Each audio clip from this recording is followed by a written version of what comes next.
আপনারা কি কখনো টিকিওয়ালা পৈতাধারী মুসলিম দেখেছেন? যদি না দেখে থাকেন নিন দেখে নিন।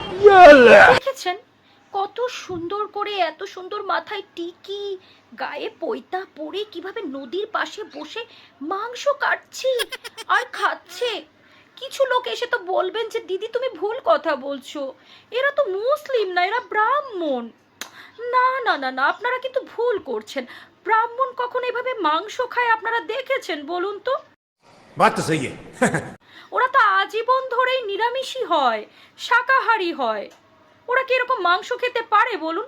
আর যারা এই যে হিন্দু মুসলিম করেন, এরা তো কিছুক্ষণের মধ্যে এসে আমার কমেন্ট সেকশন ভাসিয়ে দেবেন আমি জানি। কিন্তু গাইস, আমি বলছি এরা কিন্তু মুসলিম। হ্যাঁ, क्या बोला तूने? পাক্কা মুসলিম, মুখোশধারী মুসলিম। আপনারা চাইলে এদেরকে পাকিস্তানি মুসলিম অথবা বাংলাদেশি মুসলিমও বলতে পারেন, बड़ा हरामी हो बेटा। ব্যাপার না। কি ঠিক বললাম তো, নাকি আমার কথাই কোনো ক্লিয়ার না ভেজাল আছে? বাই।